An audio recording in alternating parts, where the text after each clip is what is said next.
So, my last girlfriend left me because she said I'm immature. So I wrote this song for her. So I got this girl in the sex and it arena, getting ready to put my pokey flute in between her. First I take it slow, bro, you know, play it tentacool. When I pollywag my weedle, oh how it makes it drool. I'm hard as a rock, and this girl seems hooked on onyx, cause she puts her mouth in my pidgey and takes it like a bong hit. Then she's starting to choke, which isn't very cool. I don't wanna risk the chance, see, of being tentacruel. With the greatest swiftness, I slide off her kabu top and make her great paras come unleashed and drop. She's seeking to be drilled while I'm hoping she's infertile, playing with those jiggly puffs, trying bitter not to squirtle. Execute that foreplay, now I'm ready to cubone, trying to finish quickly before her Mr. Mime gets home, but she stops before I can start the manky panky and says, since I had to star you, you have to star me. So since she did me, I guess I have to ditto.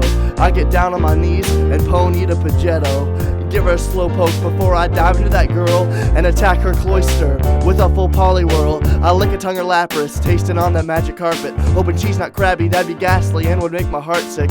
Yes, that Persian rug was clip hairy, but I didn't really mind, since I could ring the victory bell. I was getting some behind. Down there for so long, I come up coughing and wheezing. I got her seal of approval though, cause she's brow lifting and breathing. Wanting to gravel her, feeling so sand shrewd, and give her an electa buzz with my Spiro too. I tell you her name, but don't think she's a horse. See, not too many get a rapidash. Tonight she's just ride horny, so I start riding like the Machamp.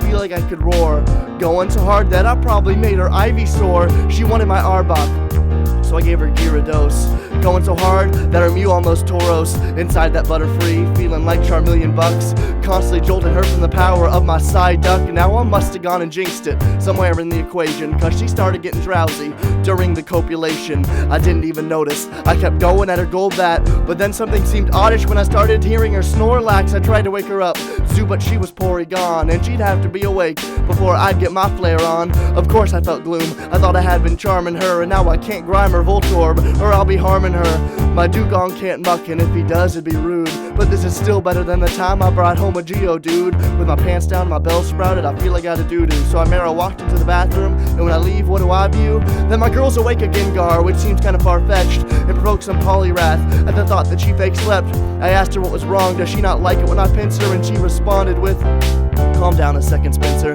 If you think your sex is good, you're wrong. If you think you're hip, no. The only thing you're good at is Nintendo. I love this girl a magneton, and hearing this was wiggly tough. The evening had started out well, but now was turning rough. Told her, wait a parasect, please stay the night. You're my Goldeen girl, and if you leave I Magnemite. Eradicate my life, cause you are my pharaoh. It's too early in the night to give me the Kabuto. And she says, way back when I first took a peek at you, I thought you were kinda cute, and that you might want my Mewtwo. I felt electrodes in the air when I saw you and you saw me, but that was before I knew that your Diglett was so drag-teeny. I didn't know the size of my Dodrio mattered, and my god, here I thought we were like two Caterpies in a Metapod. I hope the memories of me haunt her, I hope she never leaves her shelter.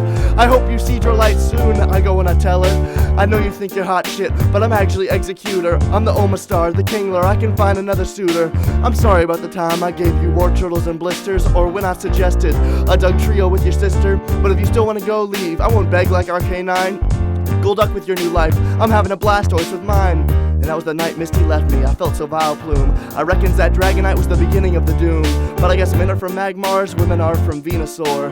And everything tangelible, there's a reason for. I learned this next week, when bad news filled the Dragonair. My heart got chopped in half, like a scyther giving it a tear. A phone call from her mother told me a Kakuna in her head had attached to her Vulpix, and now Misty was dead. I thought it was a Klee fable that those things were Hitmonlethal. I'd heard 8 or 9 tales about Golem from different people, but I still couldn't believe it. I started weeping, belting out tears, cuts and slashes, vapory and knives in all of our years. It was like Raichuno, Zapdos, Moltres, and she's gone, and I can't abracadabra with some magic wand. No Alakazam when she reappears, I feel like a primate. They could have got the growths, but the Kangaskans came back too late. I Pidgeot to have known better, but the news was quite charged hard. My heartfelt Bulbasaur was permanently scarred. She was my Nido queen, I should not have Nido ran. I wanted to be her Nido king, but I felt more like a Hitmonchan. If I hadn't have Nido ran, would she still be with us? Or is my Poke love just too damn venomous?